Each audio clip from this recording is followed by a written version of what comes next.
माही तू मेरी बात क्यों नहीं समझ रही? मेरा कहने का मतलब ये नहीं था। मैं तुझसे कह रही हूँ ना, लेकिन तू है कि तू सुनने को तैयार ही नहीं है।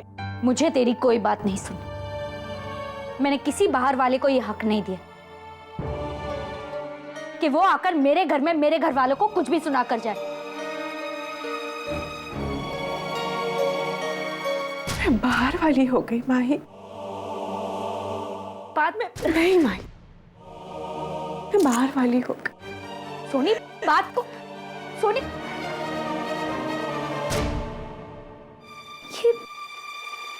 ये सब क्या हो गया?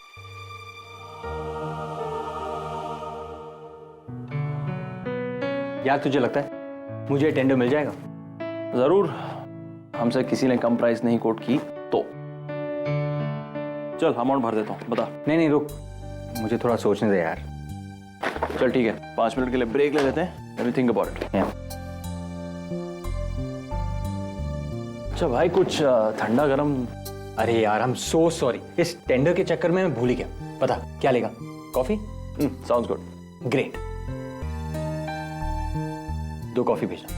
Thank you. एक बात बता, तू कॉफी पीता नहीं था ना? हाँ यार, लेकिन जब से सोनी के हाथ की कॉफी पिए ना, तब से पीने लगा। इसे कहते हैं प्यार। सोनी का नाम लिया और उसी का फोन आया। बोलो किस लिए फोन किया? जी, मैं आज माही के यहाँ गई थी। क्या? और यहाँ देखो कौन बैठा है ऑफिस में, शब्द आया हुआ है। जीजू वहां पर है। हाँ, हम लोग दोनों मिलकर टेंडर फाइल करें। अच्छा सुनो, मैं फोन लाउडस्पीकर पे कर रहा हूँ, तुम बात कर लो अपने जीजू से। हेलो सोनी। जीजू आज आप जीत के ऑफिस में? अरे क्यों भाई, तुम दोनों बहनें हमेशा एक साथ ही रहती हैं, क्या कुछ नहीं करती हैं साथ में? तो मैंने सोचा कि हम दोनों भाई मिलके कुछ करें। जैसे तुम दोनों बहनों के बीच में इतना पक्का प्यार है, हम दोनों के बीच में भी कोई फूट नहीं डाल सकता। अच्छा बोलो बोलो, आप क्या बोल रहे हैं? सोनी, अरे कुछ तो बोलो भाई। हेलो सोनी। जी थैंक गॉड सोनी, मुझे लगा जैसे। खैर, अच्छा बताओ, तुमने किस लिए फोन किया था? कोई खास बात है क्या? नहीं, बस ऐसे ही। अच्छा मैं रखती हूँ।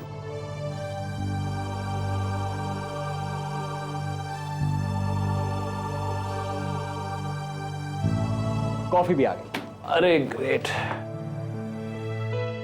लाओ लाओ लाओ लाओ। Thank you. Good. Not bad. चलो यार, काम पे आ जाते हैं वापस, ठीक है? देख जीते, मैं चाहता हूँ कि ये टेंडर ना हमारे फैमिली के बीच में ही रहना चाहिए। तुझे मिल जाए या मुझे मिल जाए, किसी और बाहर वाले को नहीं मिलना चाहिए। ओके भाई, सच में यार मुझे इसमें तेरी मदद की जरूरत बहुत थी। यार एनीथिंग फॉर यू ब्रो।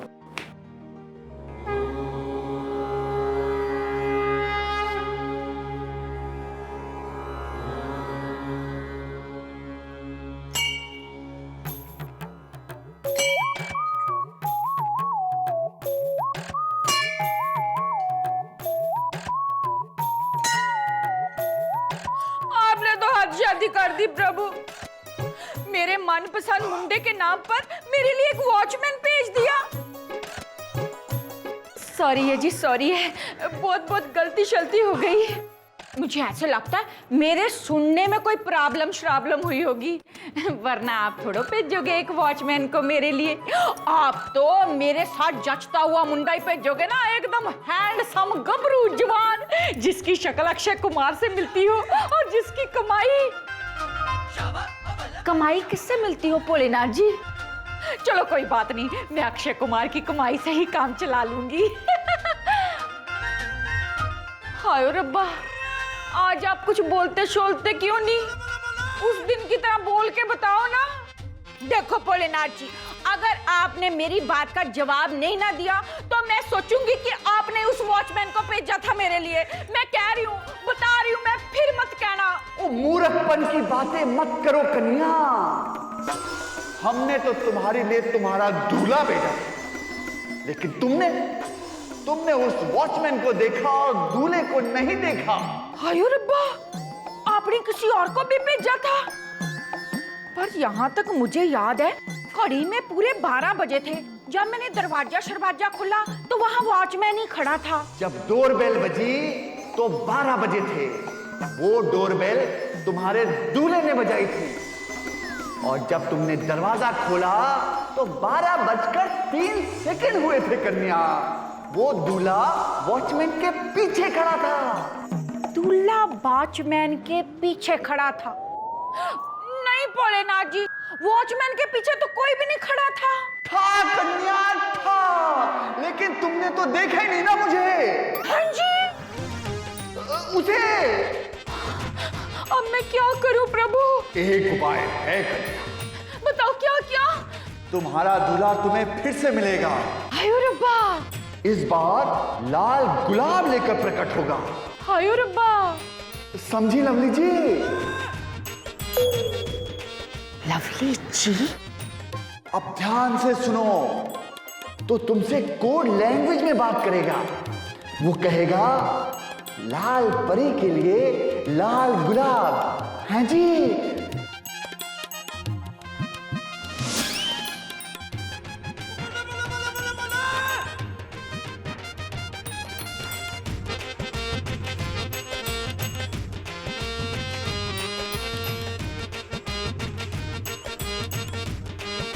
हाय रब्बा! यहाँ तो कोई भी नहीं है। फिर मुझे ऐसे क्यों लगा कि कोई मेरे साथ लुका छिपी का खेल रहा है? और वो आवाज भी जानी पछानी सी लग रही थी।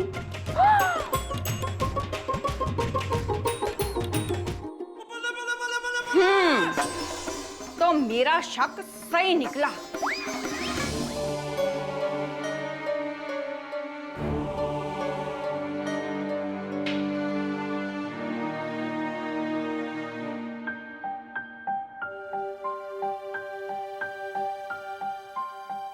ओए भिखमंगो, ओए उठो, ओए कोर्ट जाने का टाइम हो गया।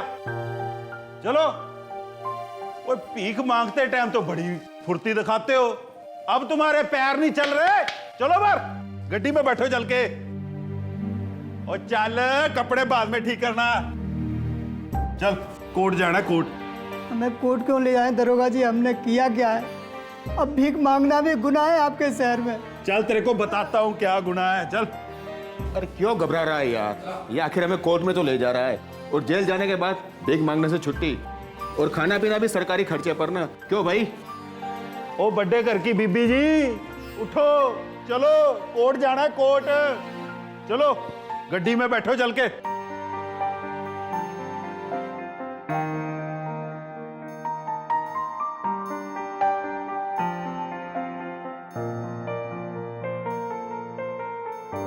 बेटा, तुम्हें गलत फहमी हुई है।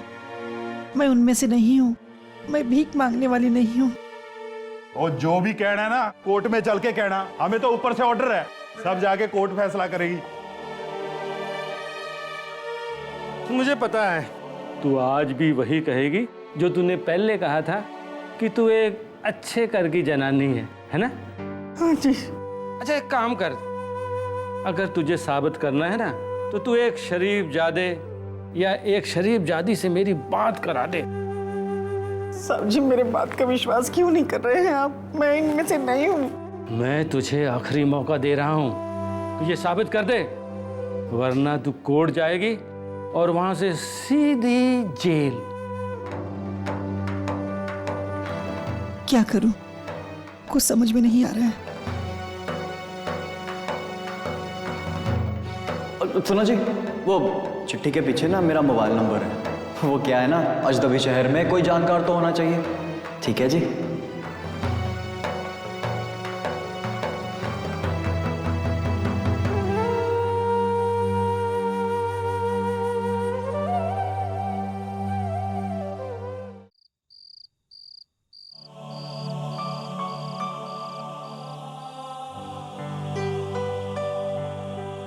हाय बेबी, सॉरी यार मैं आज लेट हो गया, लेकिन देखो मैं तुम्हारे लिए क्या लाया हूं। माही,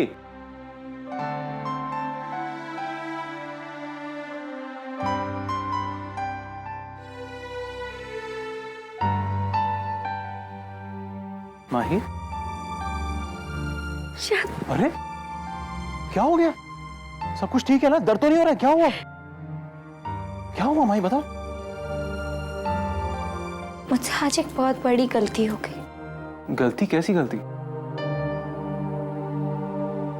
जब सोनी घर पर आई थी और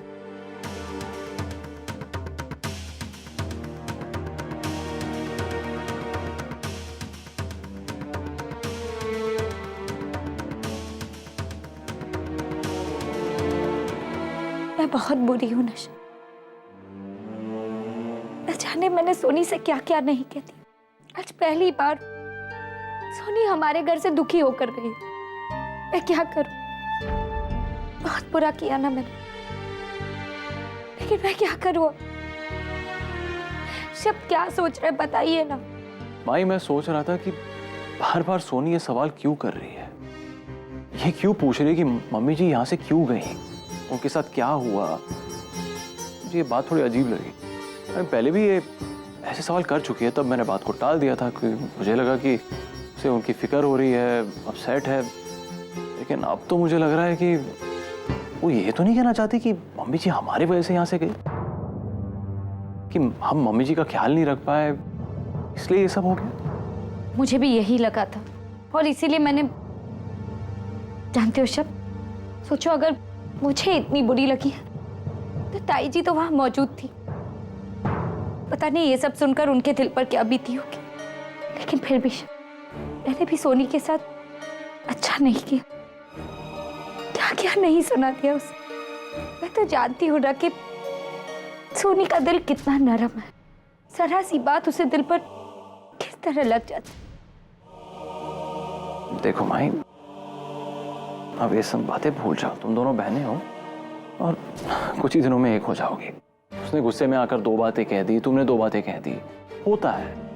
और अगर तब भी तुम्हें चैन नहीं मिल रहा, जाके मिल लो, माफी मांग लो। मैं तो उसे वही सॉरी कहने को तैयार थी, लेकिन मोदी की बात को सुन ही नहीं रही थी जी। अब तुम ही बताओ, इसमें मेरी क्या गलती है?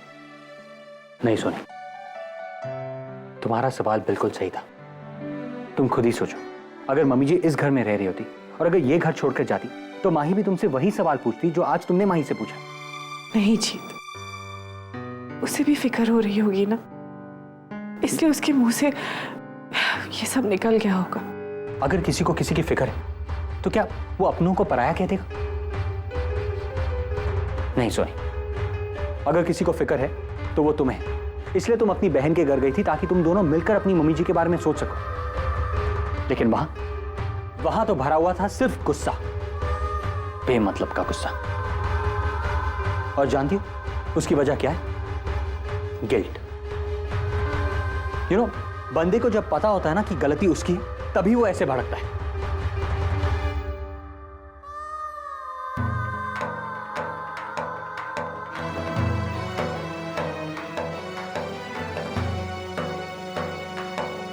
जीत, माही बचपन से ही ऐसी है। एक बार उसे गुस्सा आ जाए ना तो किसी को भी कुछ भी कह देती है, जो मन में आए बोलती है। और फिर उसे ही इतना बुरा लगता है कि वो माफी मांगती है। सुनी, माही अब बच्ची नहीं, जो उसकी सॉरी से उसके बातों के जख्म भर जाएंगे। खैर छोड़ो, वो तुम्हारी सगी बहन है। अगर उसने तुमसे माफी मांगी तो उसे माफ कर देना और इस बात को यहीं खत्म कर देना। ये बात यहीं पर खत्म हो जाएगी जी। लेकिन तुमने शायद आज सही कहा कि माही ने इस बार मुझे इतने गहरे घाव दिए हैं कि शायद 1000 माफियों के बाद भी वो नहीं भरेंगे।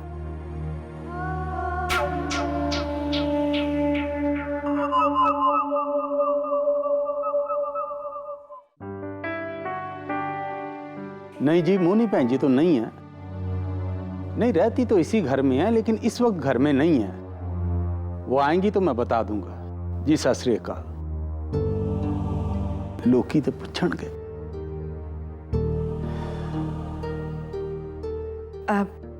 किसका फोन था जी? गुरदीप भैन जी का। पूछ रही थी कि मोनी भैन जी आजकल गुरुद्वारे में क्यों नहीं आ रही। मुझे ना माही की फिक्र होने लगी है।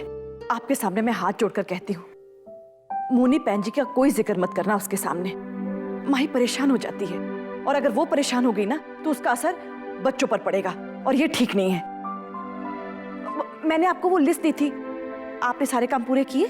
आधे किए, आधे नहीं किए, अदब चद है। अरे ऐसे कैसे चलेगा? कुछ दिनों बाद माही की गोद भराई होने वाली, इतना बड़ा फंक्शन मैं कैसे संभालूंगी कल्ले? ओए बिल्लो, तो छोटी सी बात पे घबरा जाती है। मैं हूं ना, मैं सारे इंतजाम कर लूंगा बस। आप समझ नहीं रहे हो ना, अब माही के सारे काम हमें निभाने हैं, ससुराल वाले भी और मायके वाले भी। मैं नहीं चाहती माही को मोनी जी की जरा सी भी कमी महसूस हो। अब तो मुझे ही उसे सगी माँ वाला प्यार देना है ना। वो तो आप वैसे भी दे रही हो ताई जी।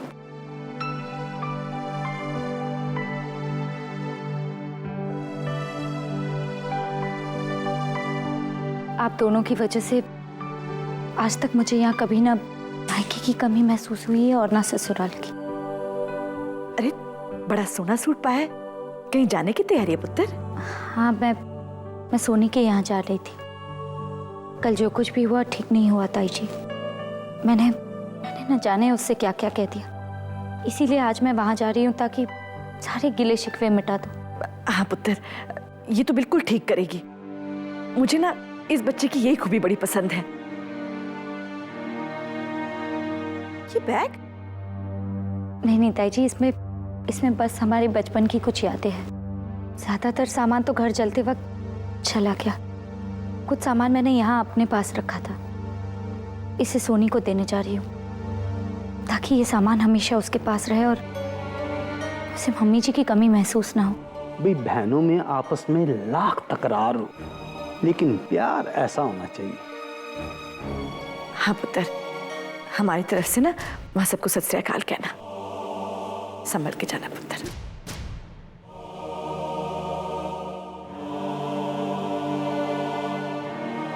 तू कितने चलियां बिल्लो? माही कह रही थी कुछ हुआ था, क्या हुआ था?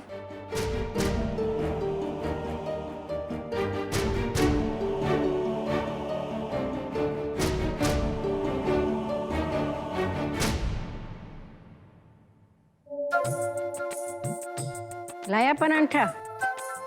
अरे इतना सूखा सूखा, मक्खन नहीं लगाया? हाँ जा लेके जा और मक्खन लगा के ला। और रहने दे, रख दे इधर ही रख। मक्खन का पूरा डब्बा इधर ले आ। हाँ जा जा। ओए बात सुन, तू धीरे धीरे क्यों चल रहा है? तेरे पैरों में मेहंदी लगी क्या? ठुमक ठुमक के चल रहा है। ठंडा ठंडा दूध भी लेके आ, खूब सारी मलाई डाल के लाना। हाँ बड़ी भूख लगी है, जा।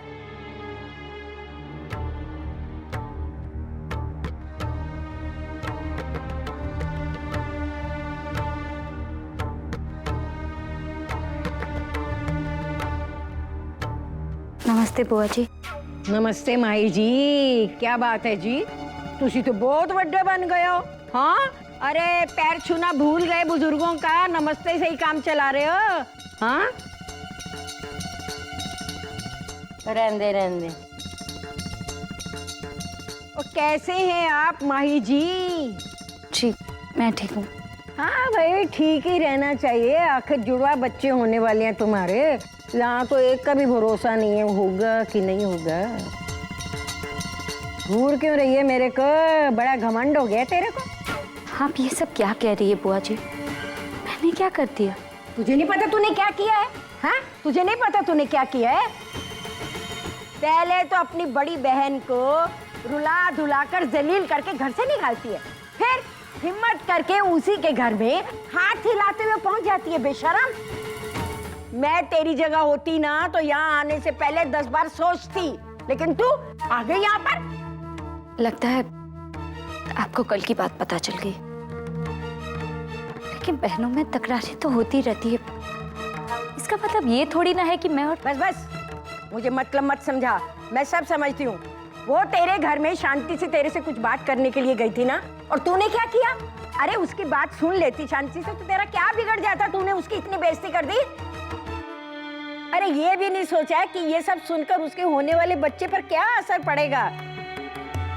सोनी जब से तेरे घर से लौटी है ना, वो रात भर सोई नहीं, अरे तड़पती रहती है, रोती रहती है। सोनी बेचारी तो एक बार पहले भी अपना बच्चा खो चुकी है, और इस बार रब की मेरे से बड़ी मुश्किल से मेहरबानी हुई है रब की उस पर। अरे वो पेड़ से हुई है। देख माही, अगर तेरी वजह से सोनी को कुछ हो गया ना, तो मैं तुझे छोड़ूंगी नहीं। तू अपनी सगी बहन की दुश्मन बन गई। कल तूने उसे पराया मान लिया था ना, और आज वो तुझे अपना पराया समझती है। अच्छा है, रो धोकर हमारा पिंड तो छूटा तेरे से। अब तू उस घर की बहू है और सोनी इस घर की बहू है। बहनें थी तुम मायके में, लेकिन यहाँ अब तुम सिर्फ दो मौसेरे भाइयों की वोटियां। अब कोई रिश्ता नहीं है तुम दोनों के बीच में, समझी?